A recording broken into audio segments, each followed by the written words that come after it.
নমস্কার বন্ধুরা, বাংলার ইনভেস্টর ইউটিউব চ্যানেলে আপনাদের সকলকে স্বাগত জানাই। চ্যানেলে প্রথমবার এসে থাকলে চ্যানেলটা অবশ্যই সাবস্ক্রাইব করে রাখবেন। যদি আজকের কথা বলি, আজকেও নিফটি ফিফটিতে একটা খুব ভালো পারফরমেন্স দেখা গেছে। আজকের দিনেও নিফটি ফিফটি এই 0.68% বেড়ে বন্ধ হয়েছে, তবে ওপেনটা অনেকটা উঁচুতেই হয়েছিল। সেইখান থেকে কিন্তু কিছুটা পড়ে তারপর একটা লেভেলের মধ্যে ট্রেড করেছে। আজকের এই ওপেনিং কত হয়েছিল? এই 25,888.70, এবং আজকের হাই এটা লাগিয়েছিল 25,922.25। আর আজকের দিনে একবারের জন্য এই যে নিফটি ফিফটি, সেটা কিন্তু এর আগের দিনে যে ক্লোজিং প্রাইস ছিল এই 25,693.70, তার নিচে যায়নি। তো বাজারে এই যে তেজি, সেটা কিন্তু স্পষ্টভাবেই দেখা যাচ্ছে। এবং এরই সঙ্গে সঙ্গে বিএসসি সেন্সেক্স এখানেও দেখতে পাচ্ছেন প্রায় 500 পয়েন্টের কাছাকাছি তেজি দেখা গেছে। আর এর পেছনের গোটা কয়েক কারণ রয়েছে। প্রথমত যদি কথা বলি, এই ট্রেড ডিল, তো এই ট্রেড ডিল এটা তো আগেই ঘোষণা হয়েছিল, মানে আমেরিকার সঙ্গে যে ট্রেড ডিল তার কথা বলছি। তবে তার যে ফ্রেমওয়ার্ক সেটা সামনে এসেছে, এবং যেটাকে মার্কেট পজিটিভ ভাবেই কিন্তু নিয়েছে। আর দেখুন, অনেকের মুখেই হয়তো শুনবেন এই যে ট্রেড ডিল সেটা ভালো হয়নি, খারাপ হয়েছে, কিন্তু এই যে মার্কেট সেটা সুপ্রিম। যদি এই ট্রেড ডিল এটা খারাপ হতো, তাহলে কিন্তু তার রিয়াকশন এটা প্রথমে বাজারেই দেখা যেত। মানে এই যে ট্রেড ডিল, সেটা কিন্তু ভারতের জন্য পজিটিভই হয়েছে। এবং তারই সঙ্গে সঙ্গে যদি কথা বলি, গতকাল যে আমেরিকান মার্কেটগুলো ছিল, এই নাসডাকের কথাই বলুন বা ডাউ জোন্সের কথা বলুন, এগুলোতে বিরাট বড় তেজি ছিল। তার সঙ্গে সঙ্গে যদি অন্যান্য গ্লোবাল মার্কেটগুলো বলি, এই ড্যাক্স দেখতে পাচ্ছেন এটাও প্রায় 0.5% বাড়া। তারপরে ফুটসি এটা তো সামান্য ডাউন হয়েছে। এই ক্যাক 40 এটাও পজিটিভে রয়েছে। কিন্তু যদি এশিয়ান মার্কেটগুলো দেখেন, এশিয়ান মার্কেটে কিন্তু আজকে বিরাট বড় বড় র্যালি দেখা গেছে। যদি এখানে জাপানের মার্কেট দেখেন, নিক্কেই, এখানে প্রায় 4.25% তেজি দেখা যাচ্ছে। তারপরে চীনের মার্কেট দেখতে পাচ্ছেন, সাংহাই এটা 1.41% বেড়েছে। হ্যাংস্যাং এটা বেড়েছে 2.25%। এবং এরই সঙ্গে সঙ্গে কোসপি মানে সাউথ কোরিয়ার মার্কেট, এখানেও 4%-এর উপরে তেজি দেখা যাচ্ছে। তো স্পষ্টই বুঝতে পারছেন গ্লোবাল মার্কেটে এই যে তেজি, সেটা কিন্তু ফিরছে। এবং এরই সঙ্গে সঙ্গে বিভিন্ন যে ব্রড মার্কেট ইন্ডাইসেস গুলো রয়েছে, সেইগুলো খুব ভালো পারফর্ম করেছে। যেমন এই নিফটি নেক্সট 50 প্রায় 1% বেড়েছে। নিফটি ব্যাংকও ভালো পারফর্ম করেছে, 0.91% বেড়েছে। ফাইন্যান্সিয়াল সার্ভিস এটা 1.25%। তারপরে মিড ক্যাপ সিলেক্ট 1.64%। এই 100, 200, 500 এইগুলো দেখতে পাচ্ছেন সব 0.70% থেকে প্রায় 1%-এর ওপরে কিন্তু বাড়া। এই মিড ক্যাপও ভালো পারফর্ম করেছে। মিড ক্যাপ 50, মিড ক্যাপ 100 1.33%, 1.58% বেড়েছে। আর যদি স্মল ক্যাপের কথা বলি, আজকে স্মল ক্যাপে তো এই মিড ক্যাপ, লার্জ ক্যাপ এগুলোর থেকেও ভালো পারফরমেন্স দেখা গেছে। এই স্মল ক্যাপ 50 বেড়েছে 2.64%, এবং এই স্মল ক্যাপ 100 এটাও সেই একই পরিমাণে বেড়েছে 2.64%। তার সঙ্গে সঙ্গে ওভারঅল যে মার্কেট ব্রেথ, সেটাও কিন্তু খুব ভালো। যেখানে 3,304 খানা স্টক ট্রেড হয়েছে, তাদের মধ্যে পড়েছে মাত্র 727 খানা, এবং বেড়েছে 2,484 খানা। মোটামুটি বলতে পারেন একখানা পড়া শেয়ারের সামনে প্রায় কিন্তু 3খানা বাড়া শেয়ার রয়েছে। আর বিভিন্ন সেক্টর কেমন পারফর্ম করলো, এইখানে নিফটি অটো এটা 1%-এর মতো বেড়েছে। তারপরে ফাইন্যান্সিয়াল সার্ভিস এটাও 1%-এর কাছাকাছি বাড়া। এফএমসিজি এটাও পজিটিভে বন্ধ হয়েছে।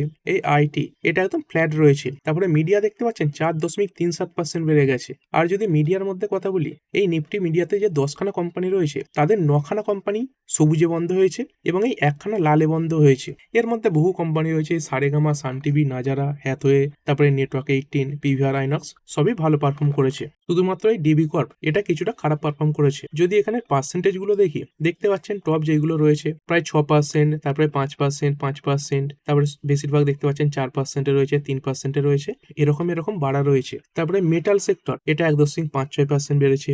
ফার্মা বেড়েছে 1.5%। তো ফার্মাতেও এই যে তেজি সেটা ফিরেছে। তারপরে এখানে পিএসইউ ব্যাংক দেখুন 3.34% বেড়ে গেছে। আর এই নিফটিতে এই ফাইন্যান্সিয়াল সার্ভিস মানে এই নিফটি ব্যাংক বলুন, তার সঙ্গে সঙ্গে যে এনবিএফসি গুলো বলুন, এগুলোর বড় ওয়েটেজ রয়েছে। যদি পিএসইউ ব্যাংকের মধ্যে দেখি, এইখানে দেখতে পাচ্ছেন 12টার মধ্যে 12খানা শেয়ারই সবুজে বন্ধ হয়েছে। এবং আজকে top gainer gay state Bank of India. State Bank of India আজকের দিনে 7.63% বেড়েছে। তারপরে বাকি আরো যেইগুলো রয়েছে, যেমন এই ইন্ডিয়ান ব্যাংক, তারপরে bank of India, IOB, central bank, PSB রয়েছে, UCO bank, union bank, Maharashtra bank, bank of Baroda, CNB, Canara bank সবই আজকে সবুজে বন্ধ হলো। তারপরে প্রাইভেট ব্যাংক এটা 0.23% বেড়েছে, এবং নিফটি রিয়েলটি বেড়েছে 2.61%। তো দেখতে পাচ্ছেন প্রতিটা সেক্টর এবং তার সঙ্গে সঙ্গে প্রতিটা ইন্ডাইসেস আজকে সবুজেই বন্ধ হয়েছে। এরপরে চলুন কিছু শেয়ার দেখে নিই। স্টেট ব্যাংক অফ ইন্ডিয়া তো ভাবনার বাইরের পারফরমেন্স আজকের দিনে দেখিয়েছে। এরকম যে পারফরমেন্স দেখাবে, সেটা কিন্তু বোঝাই যাচ্ছিল না। কোম্পানির নাম্বার যদিও সব দিক থেকে ভালোই ছিল, এবং তারই সঙ্গে সঙ্গে দেখতে দেখতে পাচ্ছেন আজকের দিনের যে মার্কেট ক্যাপ এটা কতই পৌঁছে গেছে এই 10.58 লাখ কোটিতে। এই প্রথমবারের জন্য এটা 10 লাখের যে মার্কেট ক্যাপ সেটাকে কিন্তু পেরিয়ে গেল এবং আরো কিছু রেকর্ড ভেঙেছে। তার আগে চলুন কোম্পানির নাম্বার দেখে নিই। যদি এখানে কোম্পানির নাম্বারের কথা বলি, দেখতে পাচ্ছেন এটা হাইয়েস্ট এভার কোয়ার্টারলি প্রফিট ছিল এবং তার সঙ্গে সঙ্গে বিভিন্ন যে ব্রোকার তারা এই যে টার্গেট প্রাইস সেটা বাড়িয়ে দিয়েছে। তার সঙ্গে সঙ্গে এই লোন গ্রোথের যে গাইডেন্স সেটাও কিন্তু এই এসবিআই বাড়িয়ে দিয়েছে। আগে দিয়েছিল 12 থেকে 14%, তো সেই যে গাইডেন্স সেটা বাড়িয়ে করেছে 13.15%। আর এই এত বড় একটা ব্যাংক হওয়া সত্ত্বেও কোম্পানির যে নেট প্রফিট দেখতে পাচ্ছেন ইয়ার অন ইয়ার প্রায় 25%-এর কাছাকাছি বেড়েছে। তো এটা একটা বিরাট বড় ব্যাপার। এবং তারই সঙ্গে সঙ্গে যদি কথা বলি, এতদিন এই ব্যাংকিং সেক্টরে 2 নম্বর যে কোম্পানি ছিল মানে সেকেন্ড পজিশনে সেটা ছিল এই আইসিআইসিআই ব্যাংক। তো আজকের দিনে এই তেজির পরে এই আইসিআইসিআই ব্যাংক এরা কিন্তু 3 নম্বর পজিশনে চলে এলো। সেকেন্ড পজিশনে কারা রয়েছে?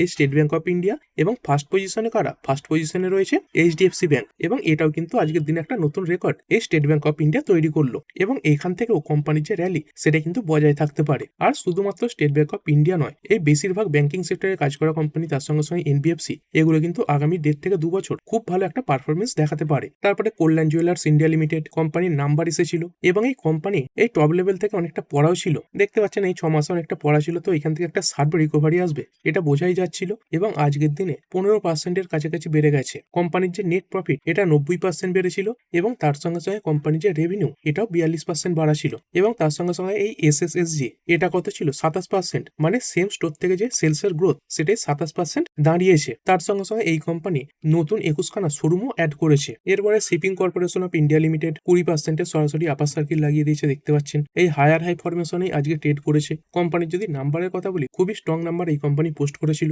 সেলস এই 1316 কোটি থেকে বেড়ে এসেছিল 1612 কোটি, যেটা কোয়ার্টারলিও বেশি। এবং যদি নেট প্রফিটের কথা বলি, এই 76 কোটির নেট প্রফিট বেড়ে কত হয়েছে? 405 কোটি। মানে মোটামুটি 5 থেকে 6 গুণ এই যে নেট প্রফিট সেটা বেড়ে গেছে। এবং যদি কোয়ার্টারলিও দেখেন, এই 189 কোটির নেট প্রফিট এটা ডবলের থেকেও বেশি এসেছে 405 কোটি। এবং এই নাম্বারের পরে একটা রোবাস্ট পারফরমেন্স এই কোম্পানি দেখিয়েছে। তারপরে সারেগামা ইন্ডিয়া লিমিটেড, এটা তো এই মিডিয়া সেক্টরে কাজ করছে। তো এই মিডিয়া যে ইন্ডেক্স রয়েছে সেটা খুবই ভালো পারফরমেন্স দেখিয়েছে এবং এটাই এই নিফটি মিডিয়ার মধ্যে আজকের দিনে টপ গেনার। তারপরে আইএফসিআই লিমিটেড 7.29% বেড়েছে। ট্রান্সফরমার্স অ্যান্ড রেক্টিফায়ার্স 15.35% আজকে তেজি দেখিয়ে দিয়েছে। আর এটাও 6 মাসে দেখতে পাচ্ছেন অনেকটাই ডাউন রয়েছে। তো যখন রিকভারি আসবে এগুলোতে কিন্তু বড় বড় রিকভারি দেখা যাবে। তারপরে বিএসসি লিমিটেড এটা 3%-এর উপরে বাড়া। সিডিএসএল এটাও বেড়েছে 3.20%। আর মার্কেটে যখন তেজি ফেরে এই কোম্পানিগুলোতে ইউজুয়ালি এই যে তেজি সেটা দেখা যায়। আবার সেরকম উল্টোটাও হয়, যখন মার্কেট পড়ে এই কোম্পানিগুলোতে কিছুটা পতনও দেখা যায়। এরপরে এই এলিকন ইঞ্জিনিয়ারিং কোম্পানি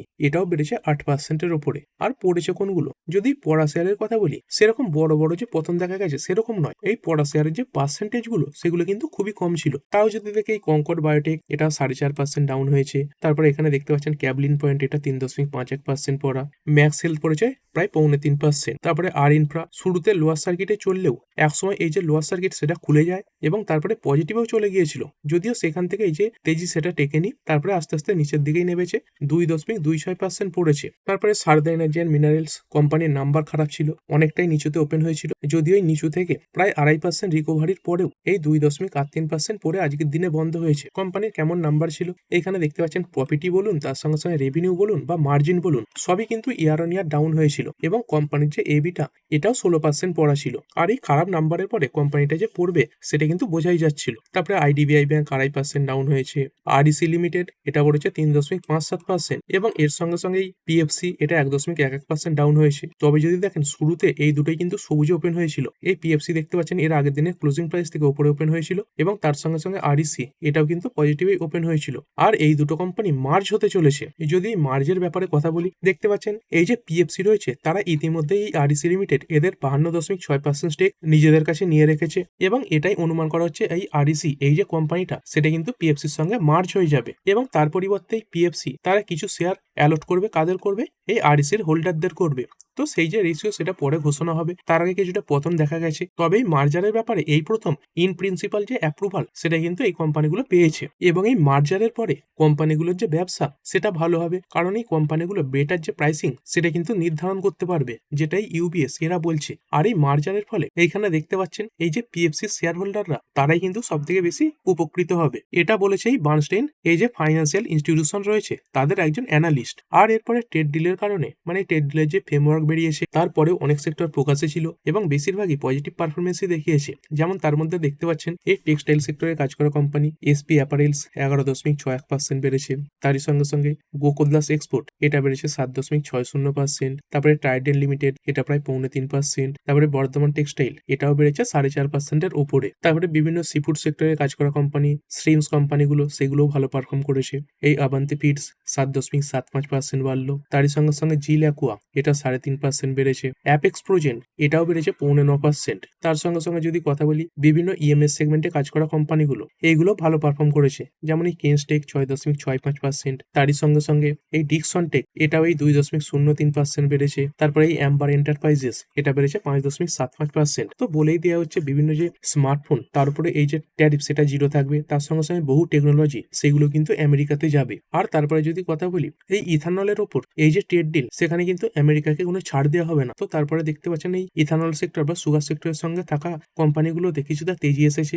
যেমন এই ইথপ্যারি এটা বেড়েছে 4.52% এবং তারই সঙ্গে সঙ্গে যদি কথা বলি প্রাইজ ইন্ডাস্ট্রি এটাও 3.5%-এর কাছাকাছি বেড়েছে। এরপরে আজকের দিনে অনেক কোম্পানি তাদের কোয়ার্টার 3 যে নাম্বার সেগুলো পেশ করবে, যেগুলো পরে আলোচনাও করা হবে। তো কি কি কোম্পানি রয়েছে দেখতে পাচ্ছেন বিএসসি, তার সঙ্গে সঙ্গে জাইটাস লাইভ রয়েছে, অরবিন্দ ফার্মা, অ্যাম্বার এন্টারপ্রাইজেস রয়েছে, তারপরে নবীন ফ্লোরিন রয়েছে এবং এরকমই অনেক কোম্পানি তাদের নাম্বার পেশ করতে চলেছে। আর এরপরে কমোডিটি মার্কেটে কেমন পারফরমেন্স দেখা যাচ্ছে যদি শুধুমাত্র এই গোল্ড এবং সিলভারের কথাই বলি, এই গোল্ড এখানে আজকে 1%-এর কাছাকাছি তেজি দেখা গেছে। তবে এই যে অ্যাসেট ক্লাসগুলো সেগুলো কিছুটা স্টেবল হচ্ছে এবং এই 1,57,000-এর ওপরে রয়েছে।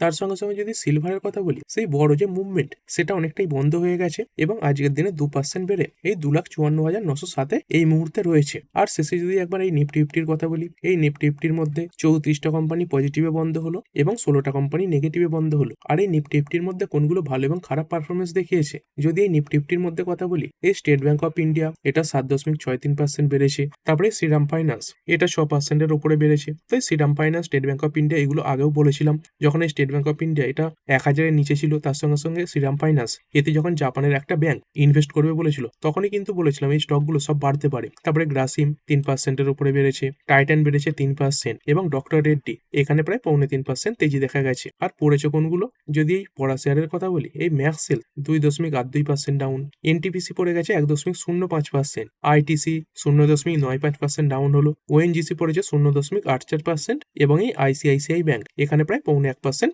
ডাউনফল দেখা গেছে। তো এই ভিডিওটা এখানেই শেষ করছি। পরের ভিডিওতে আরো কিছু নিউজ এবং আরো কিছু রেজাল্ট কভার করা হবে। তো ঠিক আছে বন্ধুরা, আশা করছি ভিডিওটা আপনাদের ভালো লেগেছে। আপনি চাইলে এটাকে লাইক এবং শেয়ার করতে পারেন। আর শেয়ার মার্কেট সংক্রান্ত ডেইলি নিউজ আপডেট পেতে চ্যানেলটা সাবস্ক্রাইব করে রাখবেন এবং পাশে থাকা বেল আইকনটি টিপে অল অবশ্যই সিলেক্ট করে রাখবেন, যাতে পরবর্তী ভিডিওর নোটিফিকেশন আপনার কাছে সময় মতো পৌঁছে যায়। আর হ্যাঁ, ভিডিওটি শুধুমাত্র ইনফরমেশন এবং এডুকেশনাল পারপাসের জন্য বানানো হয়েছে। আমি সেবি রেজিস্টার্ড নই, তাই কোনো প্রকার শেয়ারে কোনো প্রকার বাই, সেল, হোল্ড বা অ্যাভারেজ করার কোনো সিদ্ধান্ত নেওয়ার আগে আপনার যে ফাইন্যান্সিয়াল অ্যাডভাইজার আছে তার সঙ্গে অবশ্যই আলোচনা করবেন। দেখা হচ্ছে পরের ভিডিওতে। ধন্যবাদ।